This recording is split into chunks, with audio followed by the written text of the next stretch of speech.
بسم اللہ الرحمن الرحیم الحمدللہ والصلاۃ والسلام علی اہلہا۔ ناظرین محترم، آج ایک انتہائی اہم موضوع پہ بات کرنا چاہتا ہوں۔ وہ یہ ہے کہ پاکستان میں ایک مرتبہ پھر گستاخی کا بازار گرم ہے، لیکن اس حوالے سے دو باتیں واقعاً عجیب ہیں۔ پہلی بات تو یہ ہے کہ ان کے اپنے فرقے کا کوئی آدمی گستاخی کرے تو اس پہ خاموش رہتے ہیں یا اسے معاف کر دیتے ہیں۔ آپ دیکھیں، مفتی مسعود صاحب نے رسول خدا صلی اللہ علیہ وآلہ وسلم کی شان میں صریحاً گستاخی کی، لیکن یہ لوگ خاموش رہے، ان کو معاف کیا، کوئی بات ہی نہیں۔ لیکن ایک یوٹیوبر نے صحابہ کے بارے میں نہیں، اہل بیت کے بارے میں نہیں، رسول خدا کے بارے میں نہیں، طلقاء میں سے کسی کے بارے میں بات کی تو سب شور مچا رہے ہیں کہ اس نے گستاخی کی۔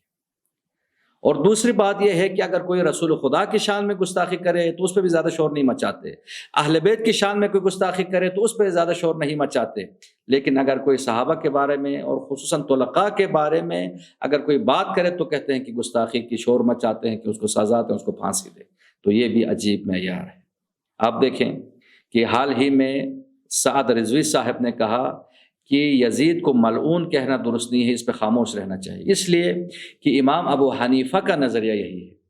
پہلی بات تو یہ ہے کہ معتبر اہل سنت علماء بیان کرتے ہیں کہ امام ابو حنیفہ سے کوئی ایسی بات ثابت نہیں ہے، لیکن بالفرض اگر مان بھی لیں کہ امام ابو حنیفہ کا بھی یہی نظریہ ہے، تب بھی یہ رسول خدا صلی اللہ علیہ وآلہ وسلم کی شان میں بلا واسطہ یہ توہین ہے، اس لیے کہ نواسۂ رسول، سبط رسول کے قاتل کے بارے میں یہ کہنا کہ اسے ملعون نہ کہیں تو یہ اس سے بڑھ کر کوئی گستاخی نہیں ہو سکتی۔ اور دوسری بات آپ دیکھیں، جو دوسرا بڑا جاہل ہے الیاس قادری، کہ اس نے کہا کہ بچوں کا نام امام زین العابدین کے نام پہ رکھنا، یعنی زین العابدین رکھنا، یہ درست نہیں ہے، جبکہ یہ وہ جاہل آدمی ہے جو یہ بھی تقاضا کرتا ہے کہ اپنے بچوں کا نام معاویہ رکھے۔ اسے یہ بھی نہیں پتہ کہ معاویہ کا مطلب کیا ہے، ذرا وہ ڈکشنری میں دیکھیں کہ معاویہ کا مطلب کیا ہے۔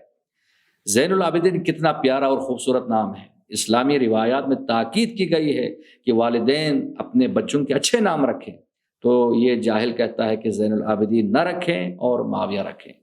تو اصل جو مسئلہ ہے وہ امام زین العابدین علیہ الصلوۃ والسلام کے نام سے نہیں ہے، بلکہ یہ ناسبیت ہے۔